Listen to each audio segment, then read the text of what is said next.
Hey, folks, this is Rabble Rousing Rich Bergeron. And ladies and gentlemen, we got the Tornado, Tony Penny. And Psychic Tom Paget, unveiling a brand new crystal ball. Just taking the wraps off of it now. Because you would keep your crystal ball in boxing wraps. Hey, that's an idea. There you go. That's a real good idea. Anyway, you might have to read the fortune for our guest tonight. Hopefully it's a good one. Because she's been fighting hard, and I can definitely relate.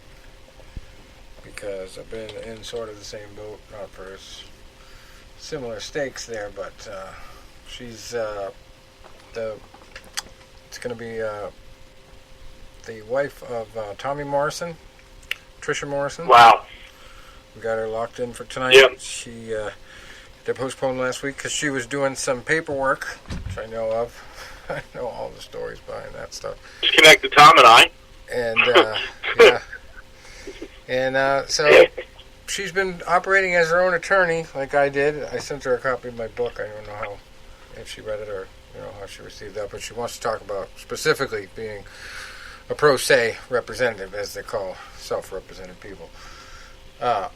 But she's obviously done some good work. She had the judge agree to look at the case again, and that's a big step, to get some kind of cold situation warmed up again in the courts is not a very easy thing to do. Yeah, Rich, I see that you share a lot of her posts, and then also when you shared one of them, I ended up following her, so I could read some of the stuff that she puts out there.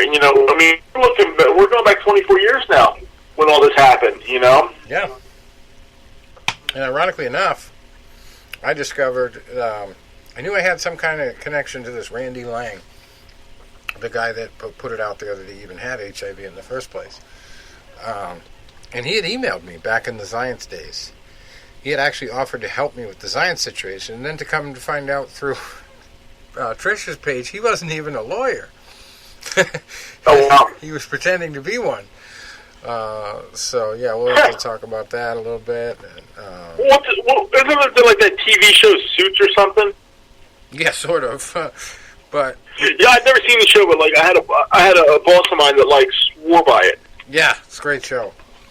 It would probably never be able to happen that way in real life. I mean, there's so many checks and balances, but oh God, no. It's nice to think about what could happen if it did.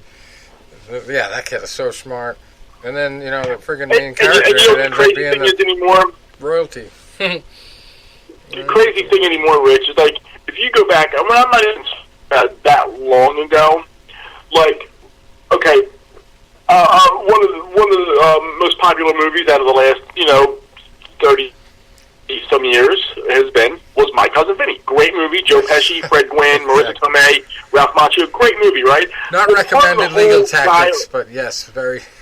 Yeah, well, part of the whole guile of the movie was that this guy, was basically, he was an attorney, but he was really not qualified. He never done any major cases. He just barely graduated and all that. But he ends up BSing the judge that he was some other attorney, and he was this and that. Wait, now anymore with the onset of the internet, it's like you can't do that. It's information's too readily available to shoot you down. Right. But, people can be very devious in that regard. Oh yeah. You watch American Greed enough, you see people can defraud anybody. But this one, it's pretty big because basically it's something you have to have an open mind for, because what Tommy Morrison is basically saying is that HIV was not even a real virus. It doesn't even exist. And what he repeatedly said was, they would catch something on the first test all the time, and then they would do the second test and it would show up clear. So, what's going on here? And it kind of made me think of another situation related to my dad's death recently, and it's the fact that when they track flu deaths in the United States, they include pneumonia in that category. That was one of the articles, part of one of the articles I read about this coronavirus coming out. So that's how they get you. They get you to all panic and go get your flu shot because they want everybody to think you could die readily from it. But a lot of times those deaths chalked up as flu deaths are actually pneumonia deaths. So my point of the story being, tests and, statistics and all that can be easily manipulated and easily used against people when it's not even, a valid result that comes from it. I mean, look how many times we've had mistakes and overturned results from suspensions in boxing and MMA with regard to performance-enhancing drugs tests that were wrong. So you can imagine, like a virus test, they can't even figure out how to test for this virus, I mean, they finally figured out how to test it, but they're saying they're going to have to wait 18 months for freaking a damn vaccine.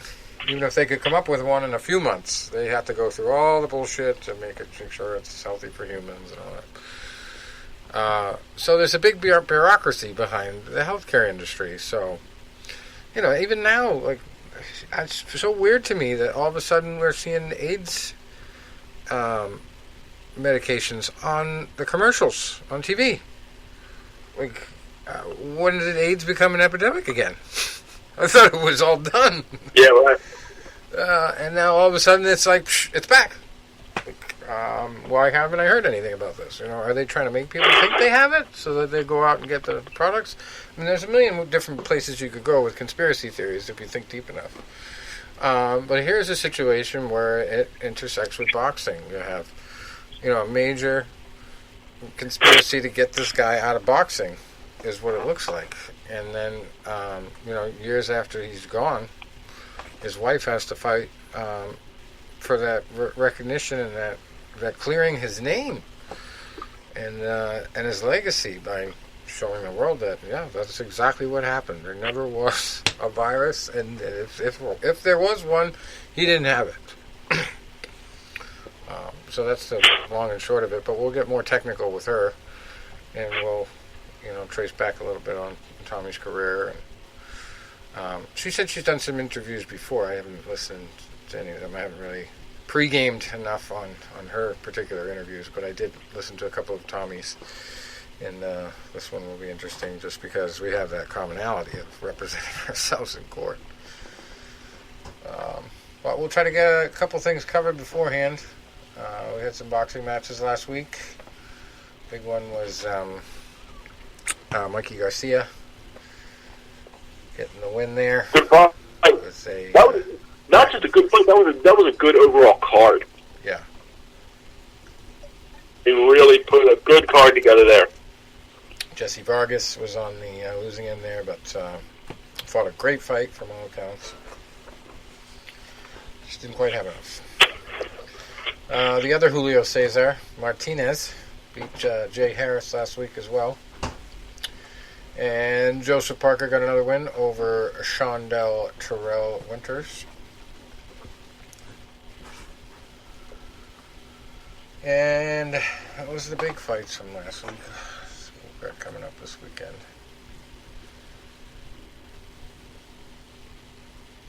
We also have UFC Fight Night 169 to recap, and then UFC 248 coming up.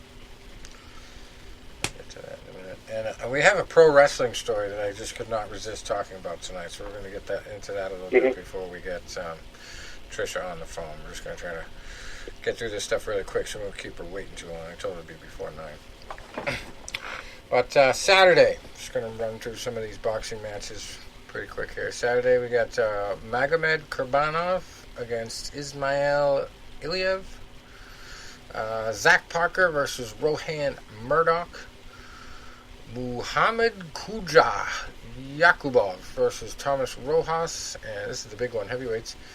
Adam Kaunaki versus Robert Helenius. It's going to be a big one. That should be a very interesting fight. And now your boy's You know, fighting on Canelo- the undercard of that too, right? Our boy, the guy we had on the show, Joey DeWaco. Joey DeWaco? Yes. Yeah, in fact, I saw some of Joey's posts just, the other day, and, he's, as always, he's going to be giving up, the height and the reach, We ain't scared. But Joey, people don't realize how good of a boxer he is, for his short, stocky build. Right. So that'll be a good one, and we'll wish him luck. We also got Scott Quigg fighting Jono Carroll. Fyodor Chekhershan versus Patrick Mendy. And then that's pretty much it. And there's only one fight listed as a big fight next week, so it's going to be a short week to talk about boxing. But a big week after that. And there's a big May fight on the horizon now. Canelo has agreed to fight Billy Joe Saunders. That's official. That's going to be May 2nd. Figure that out in a minute here. So, UFC 248 coming up this weekend. Adesanya versus Romero. Israel Adesanya. Quick turnaround fight here. Yoel Romero, 13-4. I don't think he's got anything. Adesanya can't figure out. Unless he just... Yeah, that's until Adesanya's beaten, he's got to be the favorite in that division. That's where I'm at with it. Until that puzzle is solved. And Romero is, I think, going to be a day late short. And Weili Zhang, probably going to want to stay in Nevada. She's 20-1.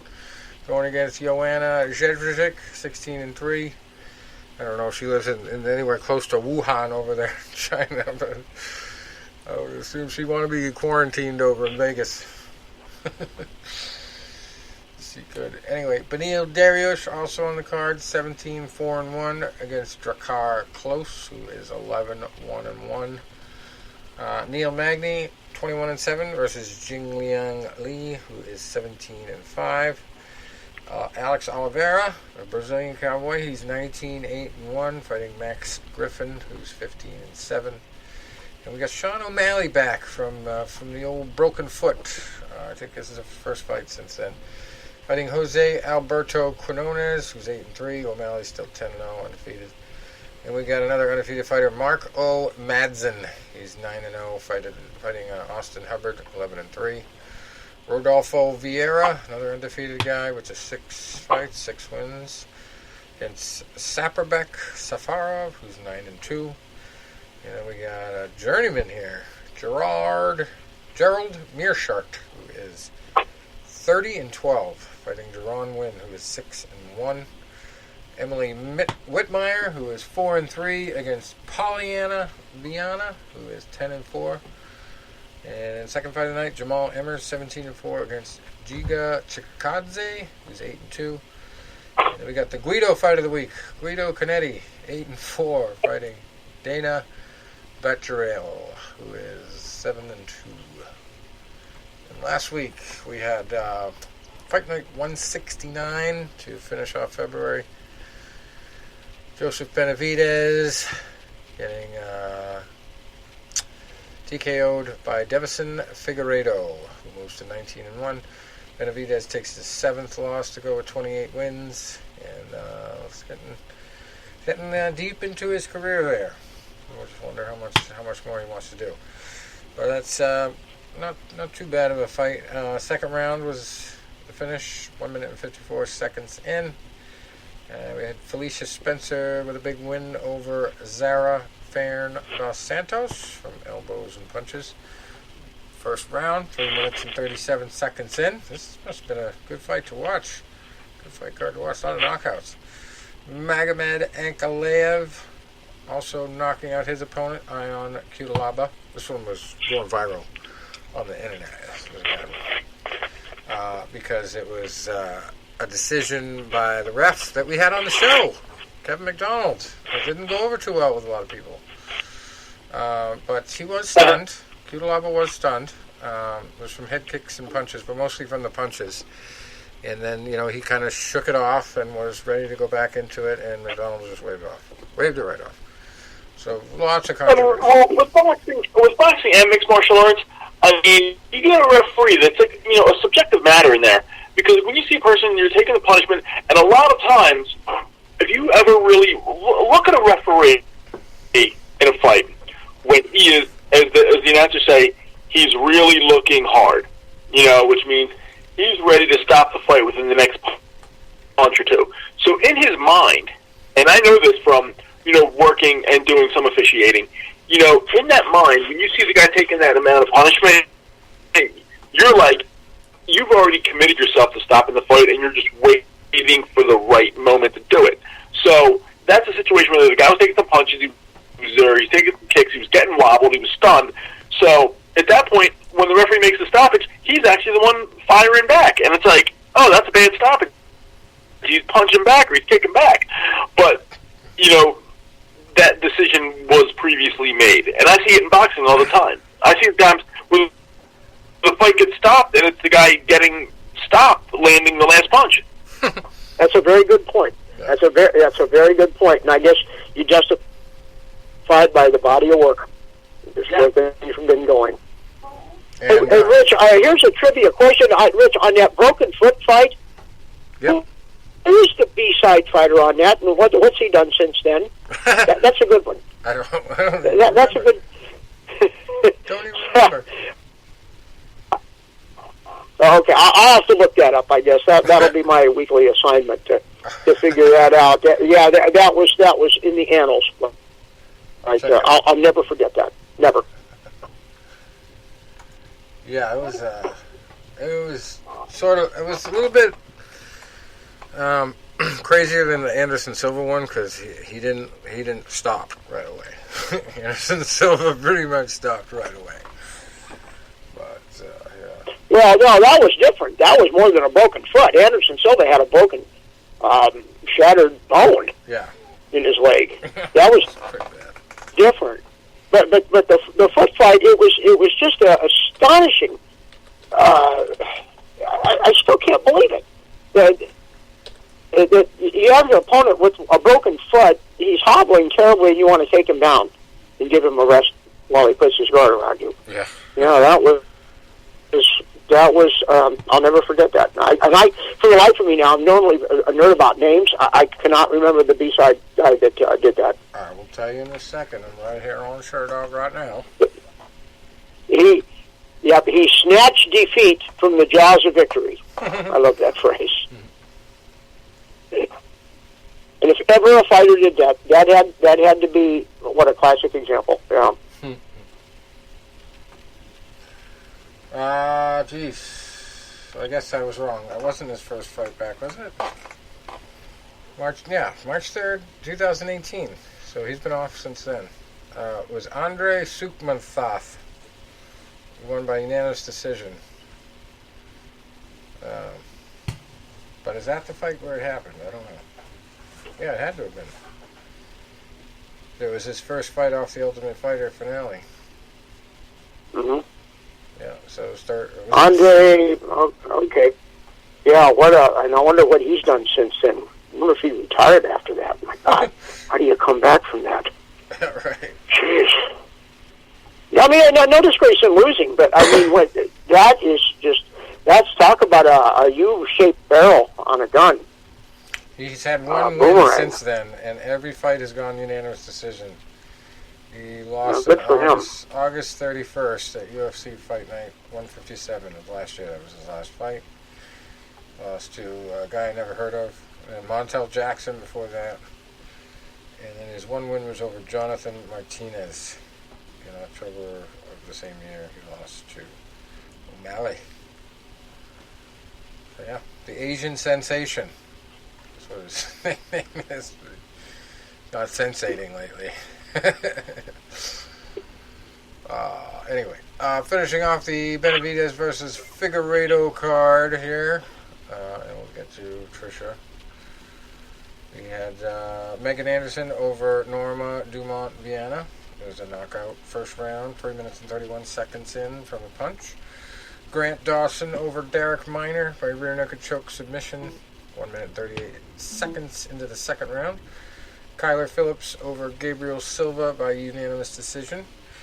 Brendan Allen over Tom Breeze by knockout, TKO, elbows and punches. That was 4 minutes and 47 seconds into the first round. And we had Marcin Tybura over Sergey Spivak by unanimous decision. Luis Pena over Steve Garcia, same result, unanimous decision. Jordan Griffin over TJ Brown, second round guillotine choke, 3 minutes and 38 seconds in. Spike Carlisle over Elon Cruz by TKO from punches, 1 minute and 25 seconds into the contest. And then Sean Brady over Ismail Nordiev by unanimous decision. Yeah, that's about it for that. Oh, Pro Wrestling Story. Okay. So have you been watching this All Elite Wrestling at all? Tony? You know, Rich, I haven't. I've wanted to, but I just haven't really sat down. I haven't watched any really much WWE lately. Wow, there's this guy, as he goes by the name MJF. Maxwell Jacob Friedman. Okay. And we talked about wrestlers being in character before. Sometimes it gets them in trouble. We had the teacher who was the Blitzkrieg dude, the German Nazi. So got him in a lot of trouble. Well, here's the guy who's totally in character for a meet and greet, which we also talked about. We had the we had the guest on there, Gritty. Anyway, this guy MJF Maxwell Jacob Freeman. He had a meet and greet with this guy, Tom Gilmartin, his son, and he brought his kid, and his kid was expecting a good reception, but this guy's a heel. He's a total heel, so he's got his scarf and his suit jacket on, and he's sitting at the table where he's supposed to be signing autographs, and the little kid comes up with a poster, and he's all excited, and the fucking wrestler just flips him right off, right to his face. And the father's laughing because he gets it, but the kid is devastated. Like, to the point where the wrestler has to offer, another private meet and greet later to warm things over. But they got video of it. A lot of times being a heel is easier than being the face, aka being the bad guy as opposed to being the good guy. Because the good guy, you have to be nice, you have to like everybody, you have to, be, just a sunshiny person. Especially back in the day, like the 70s and the 80s, and even going into the 90s. Now, they have like shade more of reality based with the guys. You can tell, you don't always have to be in character. But being like the heel, like even Hulk Hogan said it when he changed heel in like the 90s. He said, "Man, it was easy." He goes, "Somebody asked for your autograph. I mean, you could tell them to stick it, and you were basically still in character." When it's like, when, he was the golden child of the 80s, couldn't do that, because sick kids were always asking for him and everything. And so sometimes, being here, you can taunt the fans, you can get on the fans' case. Like, hey, and boxing's really not that different. In a 2-week span, I went from being the ultimate good guy to the ultimate bad guy. I'm fighting in my hometown, Lock Haven, my home gym, and I'm fighting Rich's boy, Michael Jordan. And I got 3,000 people chanting my name and cheering me. And, I was, like the ultimate good guy there. 2 weeks later, I'm in Reno, Nevada against Rich's other boy, Brian Kerr, and I had people telling me, "I hope you die tonight." So I went from the ultimate, Hulk Hogan entrance, a cup in the ear. I mean, not literally, but cup in the ear and having the crowd go nuts to, being like the 80s Iron Sheik where, they hated me. Like, they wanted me to die. Well, then. Yeah, that's all about environment sometimes. So, yeah, it's like, walking to the ring in Reno that time, and I remember that guy looking at me and saying, "I hope you die tonight." I was like, "Yeah, fuck you." I could do that, Right. That's not a good one. Anyway, let's get Trisha on the phone. Don't cut us off this time. Mic check. Make sure you guys are with us. I'll introduce you. This is Trisha. Hello, Trisha. This is Rebel Rouse and Rich Bergeron.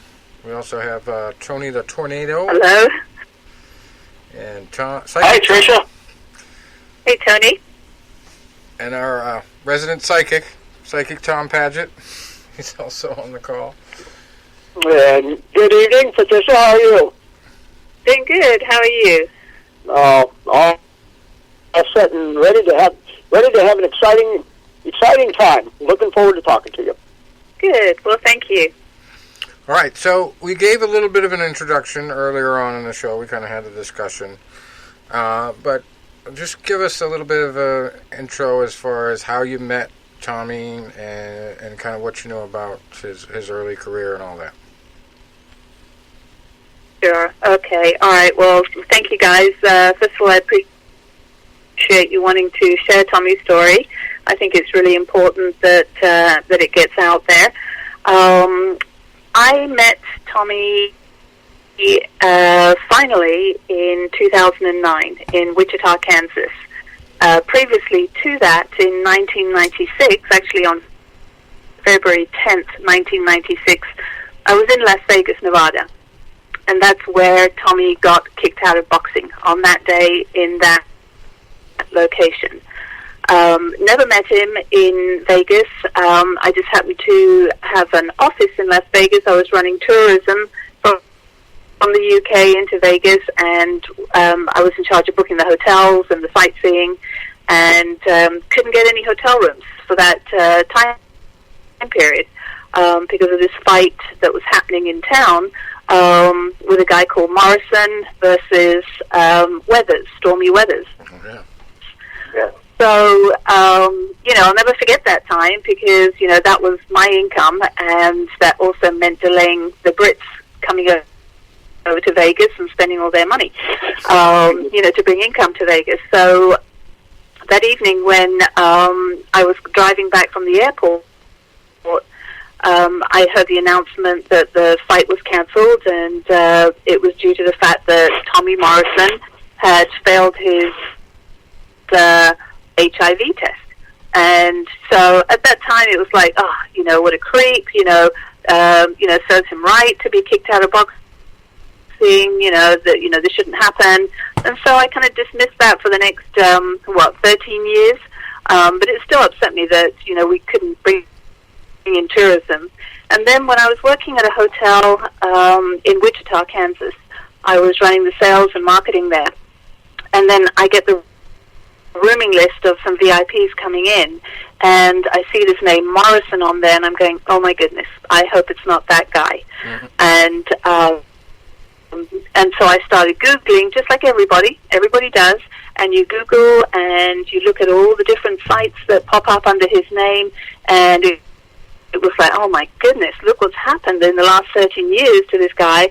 He's been in and out of jail, and all kinds of stuff goes on. And I'm thinking, well, again, serves him right? What do I do? Give him the nicest room in the hotel, or do I give him the worst room? Mm. So, anyway, so that we met at that hotel. He ended up getting a nice room, and then I began to listen to his story. So that's how we eventually met. Awesome. And were you a boxing fan before that, or did you become one because you met him? No, not at all. No, I didn't. I wasn't interested in boxing. I was actually a tennis player. I played junior Wimbledon in the UK. Never even been to a boxing match. It didn't interest me. Never even seen Rocky V. In fact, up until 2 years ago when I had to do an interview, and then I had to finally see Rocky V and see all the scenes that Tommy was in that he was always talking to me about. But no, it was, I wasn't interested at all in any of the stuff, actually. Wow.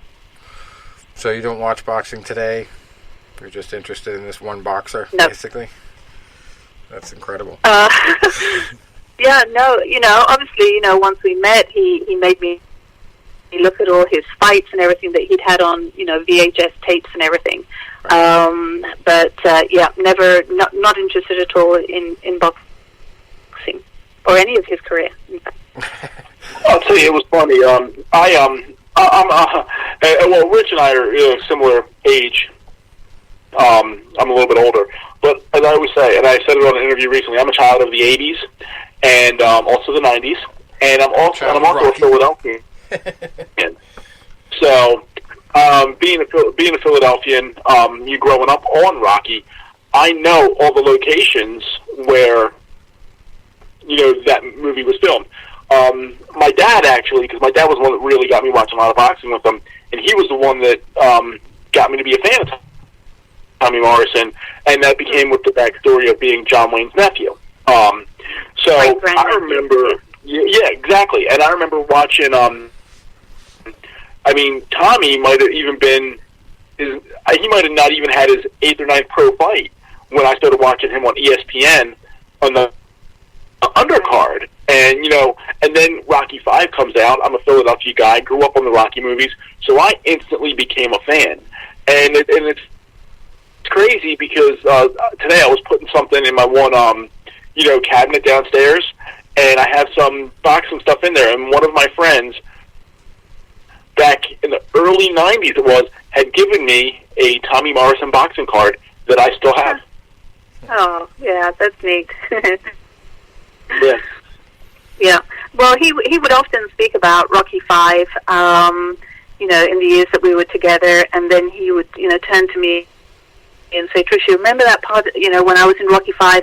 And I'd look at him and I'd go, no, I haven't even seen it. And he'd roll his eyes and go, oh, yeah, that's right, we need to watch it once, But he didn't really care that I'd never seen it. In fact, he actually quite liked it, right, that he could talk about all the stories and everything without me even going, wow, Yeah, I was actually just about 2 blocks yesterday from the Philadelphia Art Museum where they, have the steps. Yeah. It's kind of an interesting parallel, too. I recently went there. We had another guest you might have heard of, Butterbean. The king of the 4 rounders. Yeah. He's a well-known guy for that, but he's also in the movie Jackass. So when I interviewed him, one of the things he was most pissed off about was the fact that more people recognize him from the movie Jackass than they do his boxing career. So it's one of those. Poor old Butterbean. Yeah.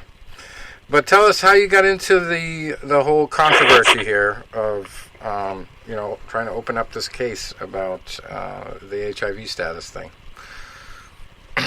Right. Yeah. Well, what happened? And again, this is something that the mainstream media won't put out there, and in fact, they've done a really good job to try and cover it.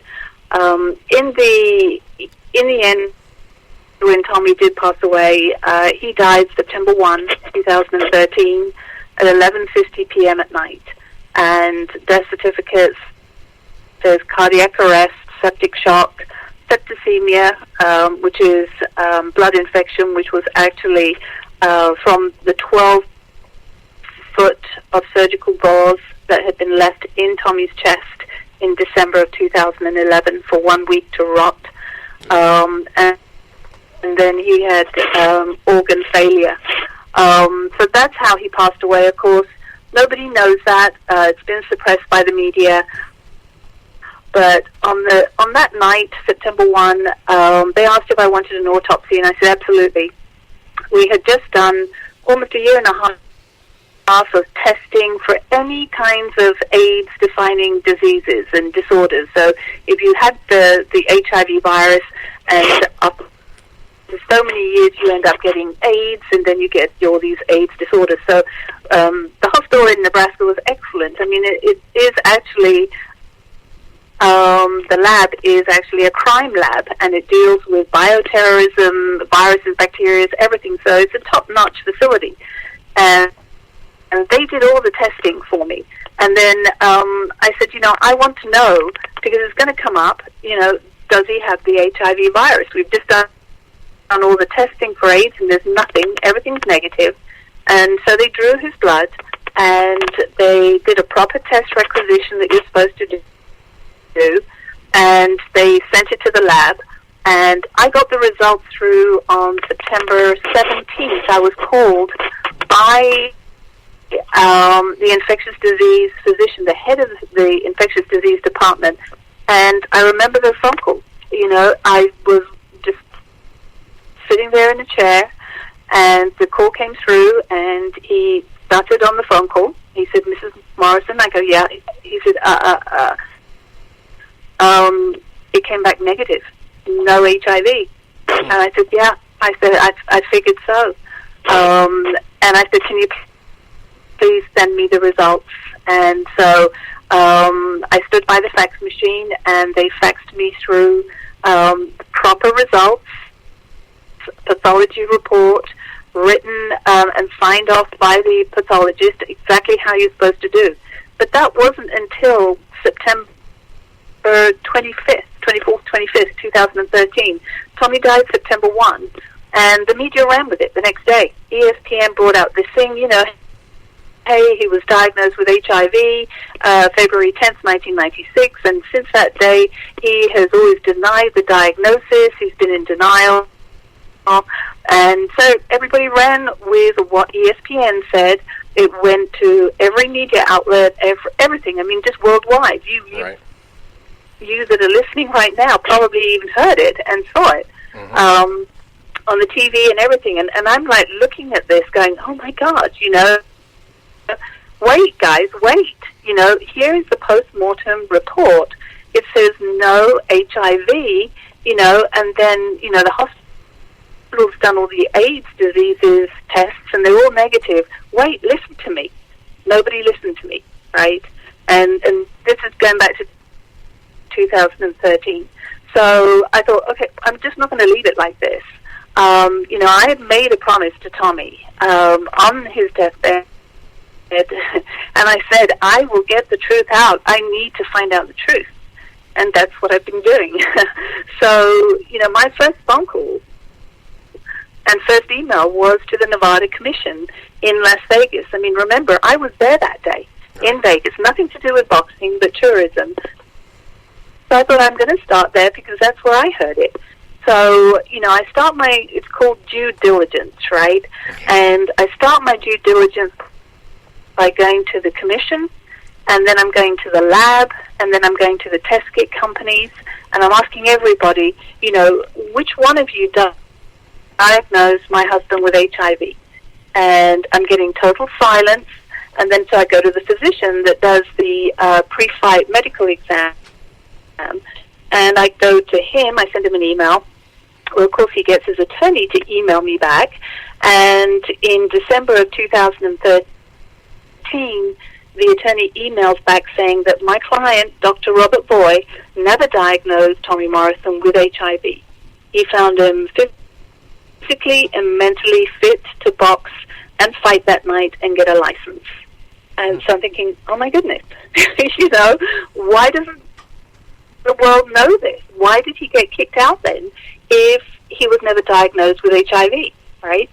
So I start the process of really the fight for justice for Tommy by trying to find out who to actually put down as a defendant. And so my first thing is I go to Vegas, I try and find an attorney. I'm all excited because I've got everything scientifically proven that he did not have HIV. And then it's like, no, I'm really sorry. We can't represent you. That would be coming up against the Nevada Attorney General's office, who are the ones that represent the commission. Right. And our children go to school with their children, and and we eat at the same restaurants, and and so I kept on getting that attorney after attorney after attorney. Nobody would represent Tommy Morrison. It was too much of a risk to go up against the Attorney General's office, plus the largest pharmaceutical company, almost the largest in the world, Quest Diagnostics. So I'm thinking, okay, nobody wants to do it. I'm just going to sit down and I'm going to research how to do it myself. Yep, that was. And so July 24th. I had one of the almost exact same. I had one of the almost exact same moments. I didn't really probably see as many lawyers as you did probably, or inquire about it, but there was one lawyer from a group called Public Citizen, and he said, send me all your information, every bit of case files, and I'll take a look at it. And when he rejected it, I had that moment, and I related it to the movie Major League, if you've ever seen that, where the guy gets up to plate, and he's like a voodoo guy, so he prays to this god, and Joe Boo, he's called, the god. So before he gets up to the plate, he's having a slump, and he really needs to hit a home run. So he says, F you, Joe Boo, I do it myself. And he forgets about his God, and he hits the home run. Yeah. So that was my moment. That's how I described it in my book. Well, the thing is, you see, is that you have a certain time limit that you can file something. And so when you approach an attorney, we'll take a look at it, and then it takes them 4 to 6 weeks to get back to you. Right. And then another one, and another one. And then in the end, I'm thinking, wait, are they looking at it, or are they just having lunch with the Nevada District Attorney General's office and going, well, what do you think? Shall I take this case? So in the end, you look up a YouTube, you look up how to file a complaint, and then you have to gather the $400 in order to file it, and the FedEx charges. There's a lot involved. And so I filed it. July 24th, 2014, I filed a case against the Nevada Commission. The Mark Ratner, which is the one that actually gave the diagnosis, and then also against Dr. Margaret Goodman, who 10 years later is the one that re-diagnoses him in the media, and then Quest Diagnostics, which was the lab in Las Vegas that so-called diagnosed him with HIV, and a Dr. John Hyatt, who is all over the media as being the MD, the renowned pathologist and physician for Quest Diagnostics, that said that, Tommy was unequivocally positive, right? So I name all those 5, and I start the lawsuit. Right. And it's not very easy to do as a self-represented party. There's a lot of stuff to learn. Obviously, the paperwork is one of the most difficult things, but how did you handle the first hearing that you had to go to? Was that kind of difficult for you, or was that easy? No. I mean, I love, I actually quite like going to court. I love the atmosphere. I love doing the legal stuff. The people in Vegas were so very pleasant with me, that I did everything right. There was no document that was ever late being filed on my part. I went to the first hearing, and literally we're in court, and this is federal, right? This isn't state, it's federal court. And I'm on the left-hand side all by myself with my backpack and all my papers, and on the right side you've got a whole bunch of commissioners and 3 high-powered attorneys on that side. So it wasn't intimidating, but it was like, okay, I see what I'm up against here. And you stand up at the podium and you swear under oath that you'll testify the whole truth and nothing but the truth, which I totally did. And then, down the line, fast forward where we are today, I find everything that they testified under oath is actually not the truth. And I have proof of that. So it's been an interesting journey. So explain to everybody that doesn't know the court system what you're actually suing for, what you're hoping for as a result, and what's the motivation behind getting it done, other than your promise to them. All right. Other than, my biggest thing is getting justice for Tommy out there, his legacy. The lawsuit is actually under the estate of Tommy Morrison, because that's how you have to do it. You can't do it under Tommy, but you have to open up an estate and then file the lawsuit, which is what I did. Right. And again, all the learning process of putting that together is quite something as well. Then you have to add up exactly how much you think this lawsuit is worth. And so in order to do that, again, you have to do your due diligence. How much could he have made on that multi-million-dollar contract that he had just signed with Don King and just got, kicked out of boxing with, a Mike Tyson fight coming out. How much would all that have come? Then the memorabilia, and then his movie stuff, and then his Rocky V stuff. You add it all up, and it comes to about $110 million lawsuit. And so you file it with that dollar amount there. And then you file, fraud, which is the main part, fraudulent concealment, emotional distress, interference with a contract. You list basically as much as you can of stuff that really happened to Tommy. And then you go with it from there. Yeah. I was so inexperienced that when I got sued, I took every charge they issued against me and found a way to put it right back on them. And the only one that went through was defamation, because they had put blogs out about me after I exposed them as a bunch of frauds. So I was just lucky enough to get one that stuck. Yeah, I mean, as far as and that's basically what you do, is what I've learned, right? If everything is true that they said, then there is no defamation, there is no fraud, right? And that I understand that this is not a frivolous lawsuit. I looked into it before I filed it to make sure that I had the facts. I had no clue that throughout the lawsuit I would learn so much more about what Tommy never even knew about.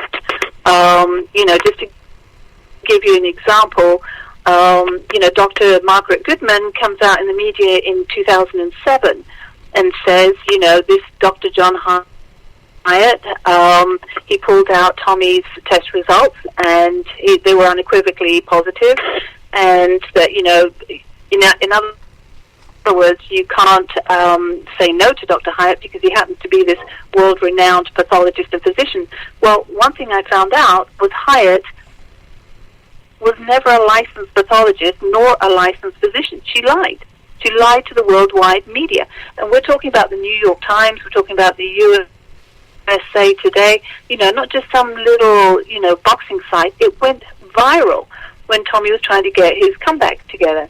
So that's something I learned. Then the other thing I learned that in July of 2006, which is 10 years after Tommy was kicked out of boxing, that the commission actually secretly lifted that suspension. There is a piece of paper that they filed at the very beginning of the lawsuit. It's called your initial disclosures, where you're supposed to, give everything you've got in your files to your opponent. Right. And in there was their piece of paper showing that they had lifted this worldwide indefinite immediate suspension of 1996 that totally kicked him out during his prime. And they lifted it in July 2006. So I found that out too. Right? Did they cite any reason, or was it just vague? And then, Did they cite any reason for that, or was it just vague? You know what? The reason why he was kicked out was on that piece of paper was his pre-fight medicals, right? Which would be the HIV testing, right? Well, when they secretly lifted the suspension, they actually deleted that reason and put underneath it the new explanation was just license denied. Yeah. Odd. Yeah. Very odd. Like they knew something was coming.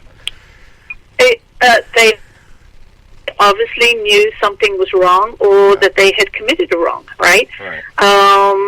So that sudden indefinite worldwide suspension of February 10th is actually no longer. There was no reason for it. And then throughout the whole lawsuit, which was from 2014 really till now, 2020, last week the commission actually say that rule never existed. So let me give you the exact wording. Granted, the 1996 version of NAC 467.027 only provided that a boxer had to establish that they were physically and mentally fit for competition. So in other words, there was no requirement to draw any blood whatsoever. And then they also come out with, and this is again last week, the actual code, which is called an administrative code, which the commission has to abide by, because they're a government agency. They're a .gov agency. It said that the administrative code that they actually cited throughout the whole lawsuit, and also from the beginning when Tommy was kicked out, was actually not enforced until 22 months later, 97. And then they also come out with, and I'll read it to you, state defendants did not diagnose anything. So you tell me why he was thrown out. Was it because he was supposed to be fighting Tyson? Could he have beaten Tyson? Well, I know for a fact Tommy said, yeah, he would have beaten Tyson. Well, you have to look at Don King, too. Don King was representing Tyson. So, yeah. Yeah, well, Don King was Tommy's promoter for that fight. Right. So, so this lawsuit has taken twists and turns, and every time they shut me down, it's because of statute of limitations. In other words, Trisha, you should have filed this in 1996. Well, no. Why is now suddenly it's coming out in 2020 that what happened in 1996 wasn't supposed to have happened, and they've covered it up for 24 years. So basically, I have taken it from Las Vegas, the federal court there, to the Ninth Circuit Court in San Francisco. I filed an appeal. I filed the appeal twice in San Francisco, like you're allowed to do, and then I even took it to the U.S. Supreme Court and filed for certiorari, as it's called, twice there. So, and every time I'm shut down because of statute of limitations. So now I'm back again in federal court in Nevada. I feel like a little chihuahua kind of biting at their ankles, but I've got all the truth there. So now we have the fact that he was never diagnosed with HIV, and that's coming from them. We've got test results showing that he never had HIV. We've got test results showing that he did not have any AIDS diseases, and now we've also got evidence that rule that they cited throughout this lawsuit in front of every judge and justice, right, in this lawsuit, that all three courts and the highest court in the nation never existed, and they knew it didn't exist. And then now on top of it is I found out 2 weeks ago what they had done, what Quest Diagnostics had done, was that they had subpoenaed, which I knew, all Tommy's medical records, but I suddenly found out that they had transferred the real disc information from the facilities. They made their own disc. So, but they left out pages. They left out over 100 pages, and now they won't release that disc to me. They're saying that I will destroy or alter it, and I'm going, come on, if you don't want to release the disc of medical records which shows his ante-mortem and post-mortem where there's no virus, and all his tests where he didn't have any AIDS diseases, if you don't want to release that disc to me, then go ahead and make me a copy of that disc, or let's all go into court and let's have the judge open that disc and see where those missing pages are and what's on those missing pages. So this case has taken a lot of twists and turns, and nobody in the mainstream media wants this information to come out, which is even more interesting. ESPN came out with their 30-30, their own version of Tommy's life, which totally covers up how he died and that he had no virus, and the 12 foot of surgical gauze left in his chest to rot. So there's a lot of stuff out there, as you can hear, and you're probably hearing it for the first time, but I've been trying to tell the world oh, wait, there is another side to the story, and this is it. Yeah, well, I do remember specifically when this happened, and I told you briefly that I was in touch with Randy Lang, who was one of the people who was going around making a big stink about this, and not in a good way. And then all of a sudden, I remember... Well, he's changed his tune now. Yeah, I bet he has. But back then, I guess he was kind of pretending to be more than he was. And he actually offered to help me out with my science case. And he wrote me a nice long message about it, and then I never heard from him again. So I don't know what that was all about. But I also remember that at one point Tommy was so intent to fight that he had a bare-knuckle boxing match on an Indian reservation. That was... He had what? I'm sorry, you cut out then. He had a bare-knuckle boxing match set up on an Indian reservation. Oh, where he could fight. Right. And that was before bare-knuckle was even regulated like it is now. So that just tells you how strong his desire was to compete. He just wanted to be the athlete that he was built to be, and they took it away from him. That's right, yeah. But I love and I these think kind of that's the thing stories of David versus Goliath, and one of the things I do in my book, telling people how to represent themselves in court, and the risks and the rewards and all that, is I go through some of the best movies and media out there that you can kind of get a picture of what are the biggest battles of representing yourself in court. And the movie that I always go back to is called Flash of Genius. I don't know if you've seen it, but it's about a guy who invented the intermittent wiper on cars, so that it used to just be on a set pattern. The wipers would go every 3 seconds or whatever. And so this guy invented some kind of setup that would allow it to be like a blinking eye. He originally wanted to call it the blinking eye wiper.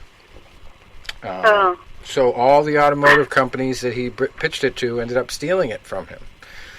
So he ended up having to take it to court, and you got patent attorneys on the other side. You've got all kinds of resources and money, and this guy basically alienated his whole family to pursue this case, and he ended up winning out in the end. But he had to do it the hard way, and his family his kids especially kind of came back to his side of the picture afterwards. But he ruined his marriage, and it just was such a hard effort just to get justice, and that's just sad that the justice system is designed that way, that it's that hard. But I didn't have to go as far as you did. I went to the 7th Circuit. That's the highest I went to. And it was one of the most pathetic decisions I ever read, because first of all, they say the judge is done with the case, and the case wasn't even over. And the way they worded it, she's done with the case. Like, it's up to her to do whatever she wants with it. She's done with it. And then they said that her connection to the lawyer who was suing wasn't direct enough, even though she was on the board of directors for the same healthcare operation that he paid his facilities rent to, that he did all his schooling under, and that he paid his health insurance for his practice, his negligence insurance and all that. He paid it through that same company, all those links. And they said, nope, she shouldn't be recused because she doesn't have anything to do with him. But the bias alone of just having those associations and being that connected to medicine. And here's a doctor suing a patient who said that he basically ruined her face in a facelift. He damaged some nerves and stuff like that. And all she was doing was writing about him. And he sued to shut her up, to get all her stuff offline. So that was another case I just got sucked into just because I wanted to write a book about this woman. And I wasn't really threatening to sue or, do a big expose or anything. I hadn't even written a book yet. And then all of a sudden I get named in an injunction. I wasn't named as a defendant, which made it very difficult for me to fight back. So the only option I had was to go to the 7th Circuit and try to get them to have the judge removed. because I uncovered all this stuff about her, and she actually had to come out with a statement about the CEO of this company called Clarion Healthcare Partners in Indiana. And the CEO of the company was her brother-in-law, I believe. So that's not a connection enough to her. She says we're not related by consanguinity, was her word. So this is how technical the law can get. I had to look up the word. I was like, what the hell? Not related by blood, right? Yeah. There's a few words I've had to look up as well in the lawsuit. That I've been named, and it's unbelievable. The judge on the case is actually the fourth. Oh yeah, I've had that happen. The other three recused. Yeah, the other three recused themselves. Wow. So that was interesting too. They obviously had some conflict of interest with one of one of the defendants or whatever. But yeah, definitely doing it pro se has been interesting. But you keep on top of it, and you only print the truth. That's what I've ever done. So. Well, my thing was I was so inexperienced and really had no understanding of the law when I first started that I really could never have won with just the law. If that was my only approach, I wouldn't have written a book ever. I would have been a hopeless case among all the rest of them. But I had the skills to publicize everything. And even though I'm getting websites shut down for having certain things on them, I'm just pursuing the story. And people were calling me like left and right with the first case, Zions. It was a major fraud, and there was a lot of people getting sucked in to invest, and they knew they were getting hoodwinked. And then all of a sudden, here comes these owners of the UFC, and they're promising to make everything all right. So more money comes in. And the whole time, these guys are not going to make anything all right. They're just going to destroy the company and take it over for themselves. Yeah. So it was a compelling story, and enough people were behind me that it was just so odd the way it unfolded, because at the beginning, all these people who were investing were very pissed at me because I'm exposing the fact that this company is a fraud. And they think it's real. They think it's the best thing since sliced bread, and they're going to get all this money. And then I start to publish this stuff that turns out to be true. I predict the bankruptcy. And then next thing you know, my mortal enemies are my best friends. And they're calling me out to Vegas to try to figure out how to fight back against these guys. So that's the first time I visited Vegas, was on the dime of all these shareholders that got screwed. And I just tried to tell them, hey, listen, you need evidence is what you need. You need affidavits. So I got as many affidavits as I could together. I showed them how to do the format. I sent them a basic skeleton copy. And I said, you edit it, and you get it signed, and you get it notarized. And that's how the whole thing started. And I was up against billionaires, casino owners and stuff. And it was very hard at first, but the more the judges saw that I knew my facts, the more they would listen. It's not intimidating. If I go to court, I don't find billionaires intimidating whatsoever. To be good at it, you can't. So what's on an affidavit should be the whole truth and nothing but the truth. Otherwise, it's signed under penalty of perjury. And this is another thing in Tommy's case, is that the affidavits that have been signed are all quoting a rule, a statute that never existed in 1996, and yet they're still signing off on that. So they've, I have learned that attorneys lie. They lie under oath. I never believed that. That could happen. The jokes are true. But the one thing I wanted to mention before I forget it is there's something I used called sanctions. And I learned it from the movie A Civil Action with John Travolta. And it's in bankruptcy court they call it 90-11, and in regular court they call it Rule 11. And it basically says, I know Rule 11. Yeah. So it basically says that if you sign a piece of paper, it has to have the truth on it, or you have to have investigated it properly if it's not the truth. And you thought it was the truth, honestly, because the information that you received showed you that it was the truth. So almost every time I've been involved in a legal case since I first started representing myself, lawyers walk all over that because it's hardly ever used against them. They hardly ever get called out for it because they come to the client or the client comes to them and gives them a case and gives them a down payment, and they don't care about the facts. They won't do their own investigation unless they have to help the client, and then she's the plaintiff. But if it's the defendant and they come to you and they say, oh, yeah, I didn't do it, they're not going to investigate if they're paying you money. I mean, if they're getting money from you. So I just found it just so... Well, they should do. Non-transparent and so bogus that these people would just take money to, and not just do the job, but ignore their whole schooling and training and integrity as just an accepted pattern of behavior. Like, this is accepted among them. That's what they do. They might not talk about it in meetings, but it just happens so often. They don't investigate at all. Yeah.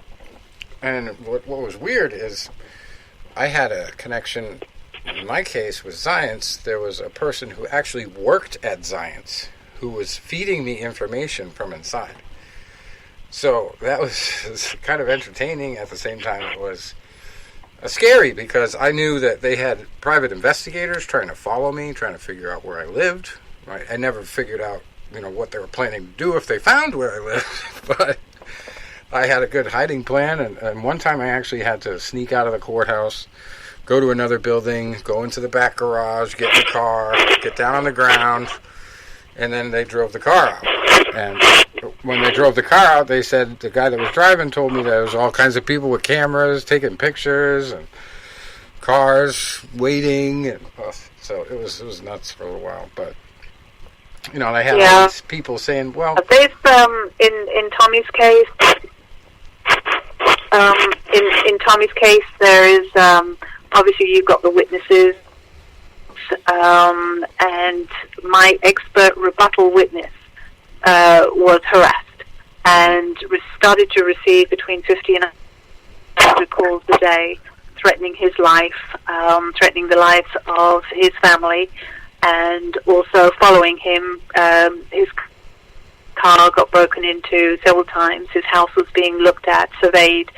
So that's what they did to my expert rebuttal witness. And he mentions all that when he went to do his deposition. That's the first thing he mentioned, so it's on the record. And then the other witness, expert witness for Tommy, was actually the CEO of the lab in 1996. And he wrote a proper affidavit and basically said that, it wasn't Tommy's blood, and went into the testing and everything, and basically said, Tommy doesn't have HIV. And then when it comes to my expert witness being deposed, he disappeared. He's gone. He doesn't want to be deposed. So, very strange things have happened. So now we're in the year 2020, and now basically where Tommy's case is that I'm waiting on two things from the court. First thing is the court going to make Quest Diagnostics release the original discs that they got from the medical facilities with the missing pages? That's one side. And then the other document that's filed in court is the judge now finally going to reopen Tommy's case based on the fact that the Nevada Attorney General has basically been lying under oath, stating that a statute existed when it did not exist, and which was the reason for kicking Tommy out. And also, obviously, coming forth saying that they never diagnosed him with HIV now anyway. So those are the two things I'm waiting on. And, this is 6 years later down the line. Right. Now, as far as the HIV thing, I listened to somebody claim they had the last interview that Tommy did before he died. And he was saying some stuff on there about his belief that the HIV virus and AIDS didn't even exist. Now, I'm sure he talked about that with you. What's your perspective on that thought process of his? Well, I mean, that's something that Quest Diagnostics keeps coming up and bringing up in the lawsuit, right? They're using the denialist broken record card, right? And I'm not even gonna bring it into the case. This case that I'm in, this isn't a case about whether HIV or AIDS exists. This is a case about whether HIV or AIDS existed in Tommy. Right. Okay, and I'm sticking definitely to that. I'm not fighting for the world here. I'm just fighting for Tommy, for justice. And scientifically, it's been proven that Tommy did not have HIV. Scientifically, it's been proven that he did not have any AIDS-defining diseases. And scientifically, it's been proven in this case that a lab report issued by Quest Diagnostics is not a diagnosis of a disease or condition of a disease or virus. And that's what physicians have got to be aware of, is that if they receive a lab report over a fax machine and they pick it up off the fax machine, that they cannot go to the patient and say, here it is, here is your death sentence, you're going to die by the time you get to your car, and I just got word from Quest Diagnostics on that. Because not many physicians know, maybe they do now with this case, is that piece of paper is not a diagnosis of any disease. It's the physician that has to then do clinical examinations, and then also the physician has to rule out 100 other ailments that can trigger a reaction on the tests that Quest does. And the physician has to know, and this goes with the commission too, is that the test that Quest Diagnostics does is not for the virus. Right. And then the way he explained in the tape was that they do the first test, kind of like when they test for PEDs, they have an A sample and a B sample. But this is two different tests. They do the first test, and if that comes up with a red flag, they do a second test. And he had maybe a couple red flags in some of the tests that came up first, but in the second test that definitively analyzes it further, none of them ever came up positive. Ever.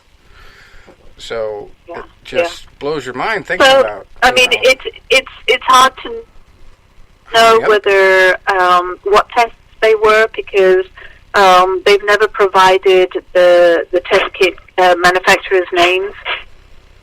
And also, inside the test kits, there are packet inserts. Just like if you go buy a packet of cigarettes, you'll pull up a little thing that says, hey, if you smoke this, you may get cancer.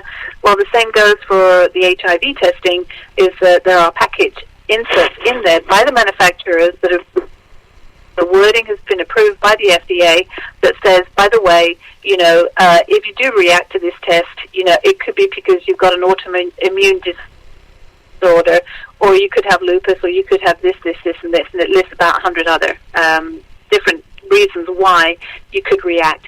And if you don't do a differential diagnosis, meaning that if you don't test for everything else to rule that out, then you're going to think that person is dying of HIV, and that may not be the case. Right. And this is the situation of Tommy Morrison, right? Is that nobody ruled out all the other ailments that can trigger a reaction. They all assumed that test tested for the virus and that he tested positive for the virus. And that's not true. Now, looking at all the evidence and everything that you've seen so far and uncovered, what's your best guess, first of all, and did Tommy have any clues as to why this whole conspiracy against him began and what was motivating these people to get him out of boxing?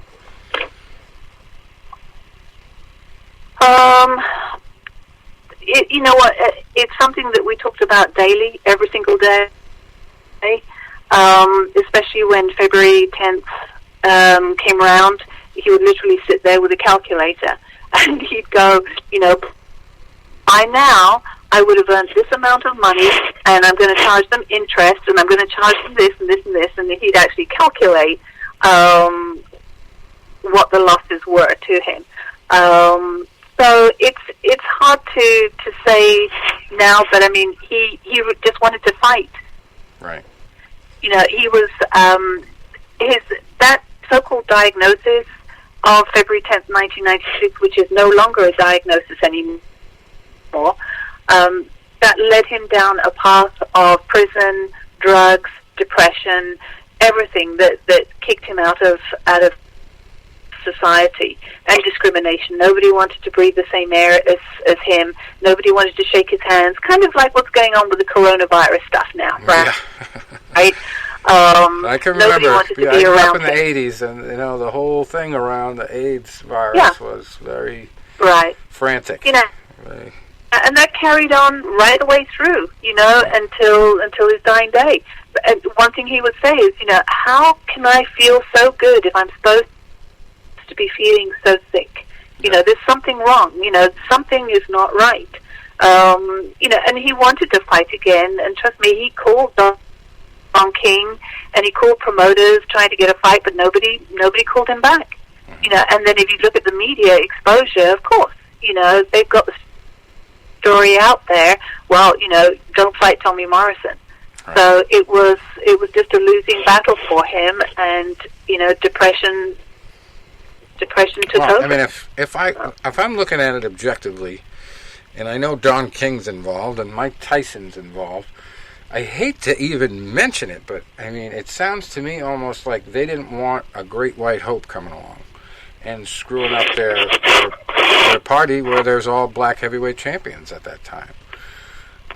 It's almost like a racial pride. And I mean that's could be. Well, that's what the fans. And that might be why a lot of media are shying away from it, because that's not a sexy story. Well, first of all, the Big White Hope that he was dubbed as, that was one thing that he disliked, right? Oh, yeah. He disliked to be called the Big White Hope. And now you've got to understand too that he comes from a family where actually his mother's father was African American, which you probably didn't know about, and Native American Indian is in his blood too. Right. So, for Tommy, black was nothing. Everybody was his brother. He was part of the sport. So, it's not probably that they didn't want the Big White Hope to win. Nobody asked, and I've never heard it, nobody asked Mike Tyson, Mike, who would have won between you and Tommy? They always ask me, who do I think would have won? And they always used to ask Tommy, which do you think you would have beaten Mike Tyson? But I've never heard Mike Tyson be interviewed and asked that question. Have you? No, it's a good point. No, I can't say that I have. Yeah. No. It's great. Yeah. So somebody, you need to get him on your show, right? And ask him, who do you think would have won? Right. Well, I met Mike Tyson in Vegas. Actually, I mean, there's that. A couple of years ago, and I had mentioned something that I heard on the Arsenio Hall show where he said that Muhammad Ali was on there with him before he died. And he said to Arsenio that Mike would have beat him. And I brought a Muhammad Ali signature series glove, so Muhammad Ali's signature was printed on it, wasn't actually signed. And they wanted to sell me, for the autograph signing, a $300 novelty glove out of a Cracker Jack box. And I brought this nice glove, and I said, the reason why I brought this, Mike, is because Muhammad Ali said you would have beat him on the Arsenio Hall show there. And he said, nah, I can't beat anybody. Yeah. So nowadays, he doesn't even really talk about it. He doesn't even like to talk about those arguments. It's kind of funny, but he is getting more involved. He's getting back into the picture, but I can't imagine. The other guy that never got to fight him was George Foreman, but he was always talking about it. I don't remember. To fight Mike Tyson? Yeah. Mm-hmm. George was, I don't know what would happen, but I'd really like to get in there with that guy, he would always be saying. George... I tell you, some of the boxers have been just really nice. George Foreman was speaking very highly of Tommy just a couple of weeks ago, and also Mike Bent, the one that beat Tommy. He's a very, very good friend of mine, and just a great supporter of Tommy. So, and Ernie Shavers. So there's a lot of them that have really stuck by me. on this fight for Tommy's justice. And then you've got the fans now that are saying that this is the biggest boxing blunder in the history of boxing.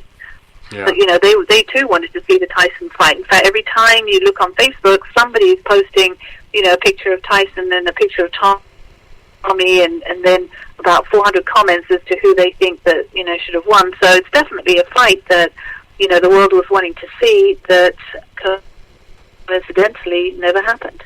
Right, and who knows? If I may ask a question as well. A couple of years ago, I think it was back in 2017, a few years after Tommy had passed away. And like I said, I grew up watching his whole career.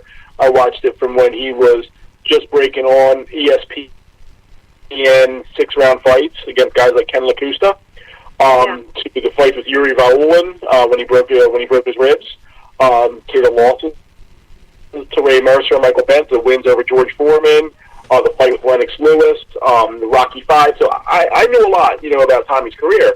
And back in 2017, I believe it was ESPN did a 30 for 30 special, and they painted Tommy. And I would say honestly, I remember watching it. And I remember posting on Facebook that I thought it was more of a negative light. They were talking to they were talking to I think Tom Vergetz was on there, who was his trainer for his career. And I remember a lot of they were playing up, but even early in his career, about the partying and the running around, and they would have said we always had to put him in fights because if we weren't getting him ready for a fight, he was out, and we had to get him away from his hometown friends for training, or he wouldn't train. And if you are successful in getting some justice for Tommy, are you looking to have something maybe done to maybe have another, some type of airing of a program, which might then turn around and say, what you saw in 17 maybe was not the accurate story on the man. Yes, he had his demons, but we all do. He had his vices, but we all do. But in the long run, look at all the positives that he did.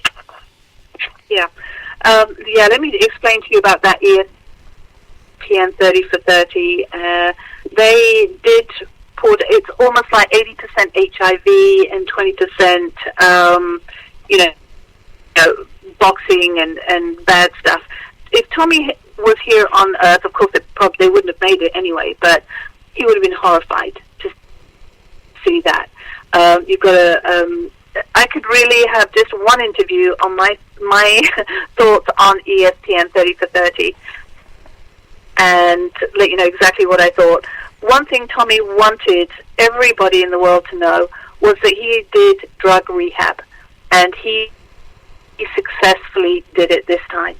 So that ESPN 30 for 30 is still saying, what a druggie he was. The partying and everything,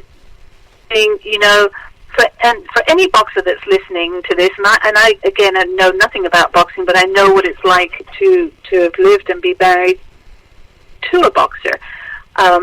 You need a good manager and a trainer that will stop them going to party. Now, talking about Rocky 5, in all of Tommy's stuff, and I've posted it on Facebook, you've got the manager who's actually standing there in that ESPN 30 for 30, dissing him, saying, we had to drag him out of nightclubs and this and that, right? John Brown is his name. Yeah, right. There's a copy of a letter that I've got where John Brown writes to Tommy, a 20-year-old Tommy in L.A., saying, hey, Tommy, line up all the girls for me, I'll be out there next week. Now, that is your manager telling you to line up all the women for him. Right. That's not good. And I can go on to, lots and lots of things. You have to have a manager that's already got good morals and is there to protect a young 20-year-old millionaire from everything that goes on out there. And, he was a good-looking kid. Of course, women liked him. But, some people don't know the story, but there were people that would say that they were Tommy Morrison just to get a date with a woman, and the woman thought that they were actually on a date with Tommy Morrison, right? So, ESPN really didn't look at everything properly, but I should have known this, guys, because when they finally came to interview me, I did a 3-hour interview, told them everything about the post-mortem, everything about the testing, and they left it all out. They gave me probably about 20 seconds, made me out to be the wicked widow, right, and portrayed me in a really bad light that it almost got me fired from my own personal job here that I work at. And, they refused to actually put out the other side of the story. Very similarly, right now, is an action out there where you've got the estate of Michael Jackson against HBO. They did exactly the same to Michael Jackson, bringing out one side of the story and not the other. So I've spoken to those attorneys, and I guess it's probably somewhere in the Ninth Circuit Court right now. But, I mean, definitely the truth about Tommy Morrison will come out in some fashion, whether it's in a documentary or YouTube or something. Or, maybe we'll see if we can get ESPN to take the documentary down somehow. Right. He needs that, and I need to win this lawsuit for Tommy to get the exposure so that, we can fund something really good out there for him. Awesome.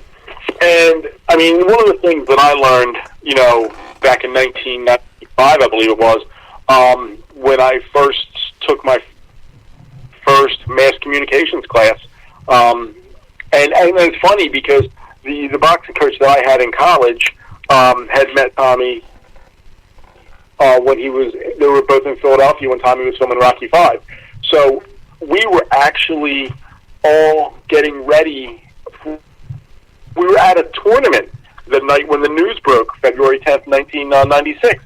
I was at a tournament that night when the news broke, because then we were all talking about it, coming back from the tournament. And our coach, Dr. Ken Cox, was about 70-some years old, so he knew a lot of fighters from back in the day. He told he had met Tommy in Philadelphia, because he's talking to a bunch of 18, 19-year-old kids, and we didn't understand what was really going on, This was a guy that, was to us in the prime of his career, was going to fight Mike Tyson. So we were, as fighters and fight fans, excited. But back in 95, when I was taking my first media class, I remember one of the first things they ever told me was, negativity sells. Right, you have a coronavirus going around. Is it getting blown out of proportion? Maybe. Why? Because that sells newspapers. That gets ratings on TV. Stuff with HIV, especially back in the 80s and 90s, that got newspapers sold, ratings on TV. And if you could make something look bigger than it is, you're going to get a better rating. And I could see, in a way, why you said, ESPN, did what they did was because we don't want a feel-good story. We want a juicy story. And unfortunately, sometimes that masks a thing called the truth, and unfortunately, that's a sad thing. Yeah, that's right. I mean, I totally agree with you. Anything negative really does sell. You also got the timing of it as well. And I should have thought about it. I wouldn't have done such a long interview with them explaining the whole truth if I'd known that they were going to bring out something like they did.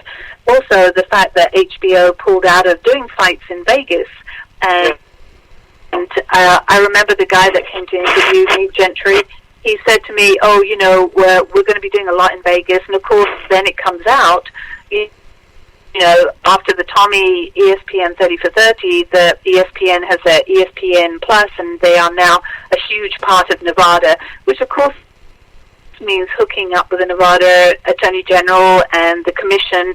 So they're not going to bring out a story that's going to say, oh, by the way, the Commission did not diagnose Tommy Morrison, and oh, by the way, there was never a rule to draw blood, and by the way, Tommy's post-mortem showed he didn't have HIV. And yet these three things have now come out in the year 2020. So, yeah, you're absolutely right. There needs to be something that will come out with the truth. Vegas is a very... got to win the lawsuit. It's a very shady place already, you could say. I love Vegas. So, I mean, the I've undercurrent... done so much business there. I've lived there. Well, I lived there for a couple of years, not by choice, but I noticed a lot of stuff about Vegas. And you know, when I was there, it was kind of the tail end of Oscar's mayorship there. So probably got elected 12 times or something as a mayor. And here's a mob lawyer who became to be mayor. And there's just such a mob history behind everything. People used to always ask me, aren't you afraid you're going to get whacked by these guys? Because they had mob history that I was going against. But it's civilized now. It's a civilized mob mentality. So that even though these people might not be recognized I mean, there's some very nice as people. mafia, they have that thing in their blood that just makes them ruthless. Some of the most powerful people in Vegas. Yeah. The judges, even the way the judges are set up, they're elected. They're not appointed, so they get to go to all these casino owners and ask for them to recommend them and buy advertising and everything. So the media, the judges, and the politics, it's all interconnected out there in a weird way. Yeah, it is. I mean, I have Judge Richard F. Bulwer II is my judge on my case, on Tommy's case, and I have every bit of confidence in him that he's going to make the right decision this time and open the case or do something, because the evidence is right there in front of them all, and he would look pretty stupid if he decides not to do something about this case. But you're right. I mean, it's very cliquey in Vegas, and I feel a part of the clique. Okay. But just to give you an idea, I don't know which part, but the husband of the woman that worked at Quest Diagnostics in '96 that made the phone call to the commission to so-called say Tommy was HIV positive, is married to Kevin Iola, who runs Yahoo Sports. Oh, yeah. Right? Kevin Iola. Wow. He's used some of my facts So before, there you go. back So in the day. Yeah. To So he's not going to do any reporting on this case whatsoever, because his wife obviously made the diagnosis that's not a diagnosis anymore when she made the phone call. So, yes, everybody's intertwined over there, but everything's on paper now, in court, public record, who's done what, who said what, and what the outcome is. So, I really hope that this time round that it will be a good decision, and let's see what happens, right? Now, just kind of getting into closing here. Give us a little bit of a rundown of beyond. Like you explained a little bit about promising to Tommy, but there's got to be a lot of other motivating factors for you. Why do you spend so much time on this? Why is it so important to you that the truth gets out? And why basically does Tommy deserve better than what he got? In your own words, basically, just give us that kind of a rundown. Yeah, I think why am I doing this? It's to set the record straight. We're talking about someone's life here. It's not a character. It's not Rocky V, Tommy Gunn. It's not just a boxer on EA Sports that you can turn on and turn off. This guy was a human being, right? And he does deserve to have the truth out there. He wanted the truth out there. And yes, of course, he made a lot of mistakes, but he turned himself around, and I think that's what needs to be out there, because millions of people all over the world of all ages looked up to him and were devastated when they heard the news, and now they're looking and going, oh my gosh, this didn't really happen. So, his legacy, Tommy's legacy is very important, and he just wanted it out there. The money side of it, everybody always says, that person's only after the money. I don't even want a penny of it, and I've said that in so many interviews. That money can go to, buying his mum a house because she's always lived in a trailer, to giving his kids money, and giving it to other boxers. There's a whole list of everything that's already set there that when the judge says, okay, guys, you have to pay the estate of Tommy Morrison this amount, it's already assigned to everybody. I didn't even want postage, nothing. I just want Tommy's legacy to be out there, and that's what I'm doing. It was his wish, and I promised, and that's what my promise is, and that's why I'm doing it, and I've got the time to do it too. And that's, it's really great that you are doing it, because as you said, Tommy had a lot of fans out there. He was a very popular fighter. I mean, he brought in ratings, he sold tickets, people obviously liked him, and whether it was because of his pigmentation and being the great white hope, whether that was, why people followed him, I can't say for sure, whether it was because the relationship, the great nephew of John Wayne, whether it was Rocky V, it doesn't matter, but because at the end of the day, Tommy Morrison brought good action fights. He was fun to watch. He always gave a good interview when it was over. He was a guy that was easy to like as a fan. Yeah. I grew up watching Tommy Morrison. I was a big fan of Tommy Morrison. And now, going back, it's like we were talking about the media just a few moments ago and how they can twist things the way they want to twist, because I work in media.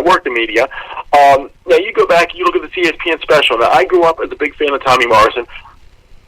I watched it. A lot of it opened my eyes, and I was like, wow. But that's still not going to take away the enjoyment that he gave me all through my adolescence, growing up. I patterned my book after him, but I could see a lot of other people that maybe were more casual fans, or they could be turned off. They could say, you know what, I used to like him, I don't like him anymore. And that's, right. A discredit and a disrespect, to somebody that is no longer here to defend himself. Yes, they totally disrespected him.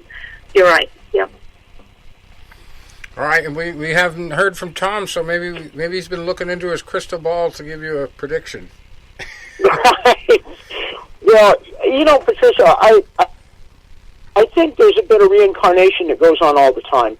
And I think that the more you're around someone, there's a little bit of them in you. Yeah. And I think that I look back on Tommy's career, because I was a huge fan, and he had such spectacular ups and downs. I mean, it was, what a roller coaster. I mean, and I'm sure, I never had the pleasure of meeting him. I didn't know him personally, but I mean, just from his fight career, it was the soaring heights and then the crushing defeats, but he always would bounce back. Yeah. There was just that indomitable spirit about him that was, it's just nothing could keep him down forever. And just from listening to you, I sense that you've absorbed me. I mean, I don't know you either. Maybe you had a lot of this in you before. But he would add to that fighting spirit, that it does mean something. And if there is a next dimension, I mean, I don't want to get metaphysical on that, but I know he would be so proud that you're keeping the fight going regardless of the odds. And it's what I keep coming up blank about, though, is the motive behind this. It just, because had he got his career really going and won the Tyson fight, the money would have been there. I mean, it just, and the interest in boxing just would have, because at that time MMA was coming around and boxing needed all the attention it could get. It just would have been so better for the sport, and that's what is I hope. I mean, and I know that your job is to prove the what of it, not necessarily the why, but it would be fascinating to really get to that motive. Yeah, that's right. Well, if the case goes any further, I mean, all the stuff that I found out has been in each court, right? It's not been in the first, 2 years of it. It's taken this long, 7 years, to find out everything, and I know that there's still more. If I keep digging, there's one thing that Tommy used to say is keep digging, right? Mm-hmm. So, at the bottom of it, was it because he fired his manager, John Brown, that stood up there throughout the whole ESPN 30 for 30 dissing, him? Was it because he just had fired him a few months before Tommy got kicked out himself? Was it Don King, wanting Mike Tyson to win the fight, knowing that he might lose it? some of it is going to come out in the next year or so, I'm sure. Yeah, that will be fascinating. So, my thought too. You certainly have all my best, and my thought too when you just said that, about the manager. Before you even said that, I was thinking, well, I guess maybe he could have just pissed off the wrong person. It could have been as simple as that, and then, so it could be anybody that he pissed off. That's just how connected it is. But that's right. If his manager is not going to make any money, then why should Tommy? So it could easily be that, right? Right. But definitely an inspirational story. I'm definitely going to keep following it, and I probably have enough to write my own article about your efforts. I would love to keep in touch and follow the story. Yeah, please, if you can and spread the word out. That would be great. And then especially we can have you back on when you've won this thing. That will be. Are you predicting that? Yeah, he is. Yes. All of a sudden, this crystal ball is lighting up the room. My dogs are excited now. They're looking at me. Dad, what's going on here? And I say, yeah. Oh wow. Yeah. So I know it's going to be a battle, but you've got to. I remember thinking of 1993. He was fighting in front of the hometown, and knocked out in the first round. And then, my God, but then look how he came back from that. And it's just one of he had to be one of the most resilient people, and I don't mean physically, I mean mentally. Yes, yeah, and ended up being very good friends, with all his competitors, and which is really nice because nowadays some of them don't even want to shake hands or talk to each other. So he was very respectful. Yeah, but no, I appreciate your time, everybody, and just keep your fingers crossed and that crystal ball lit up, and feed the dogs too, right? All right, let's just take a minute. One of them just jumped on the bed, back here on the bed with me now. Tell everybody. And his name's Rocky. Buddy. Tell everybody where they can find you now, Trisha. Give us your websites and your social media and all that, and tell everybody where they can find you, and we'll. Well, I would say we. So, obviously, I send out tweets. So I'm on Twitter and on Facebook and on Instagram. So anybody that wants to get a hold of me can always get a hold of you, or just Google. It's all there. It's all out in the open. And anything that you could share, I'd appreciate it, because in fact, about a week ago, everybody started sharing stuff, and overnight it went to 1 million people, which is really nice, but not as many as ESPN 30 for 30 have covered, I'm sure. But we need your help. All right, awesome. We'll do whatever we can, and we'll keep highlighting the issue. And I'm sure we'll have you on again in the future. We usually say to boxers, you better remember us when you're champion. So we'll just say to you better remember us when you win the case. Yeah. Oh, definitely. I have not forgotten everybody and anybody that stuck by me, and I haven't forgotten those that have not stuck by me too, which is a shame. But I really appreciate everybody's help out there and support. Well, one thing I can tell you for a fact that really carried me through all my cases, really, because most of the cases were people trying to prevent me from telling the truth, which was the reason why I came out with the handle Writer for Truth for my very first blog, because I just was so intent on exposing liars and getting the real story out that nobody knew, and it's been such a long process, but at the very beginning, when I was interviewing somebody, they said to me, the truth always shines through in the end. And that's literally what carried me through all my lawsuits. And even if I lost in a big way, if the truth came out and somebody had to account for it that I was going against, that lit me up in a good way. Right. Well, the truth is in front of the judge now, so that it's all in his hands. It's not in anybody else's hands. It's in the judge's hands, and I just hope that he he makes his own decision and isn't deciding based upon what other people may be wanting him to decide. And that's what I really want to happen. All right. Well, we know you've done a good job because you haven't had anything thrown out on a technicality. That's usually how they get you, right? Yeah, that's right. I could have thrown them out on tons of technicalities and Rule 11s and all that sort of stuff. Yeah. But no hard feelings to them. You know, I mean, it's all about the truth. Right. But I detest people that lie under oath. I don't think that's right. No. Oh. Yep, some people will do anything to avoid getting exposed, but Yeah. people like us, we gotta stick together and just make them pay for their lies, right? Yeah. So, but I appreciate it, and let me know if there's a link to this so that I can blast it out as well to anybody that wants to listen. Sure thing. We'll have it up probably by midnight tonight. And, All right, sounds we'll be in good. touch.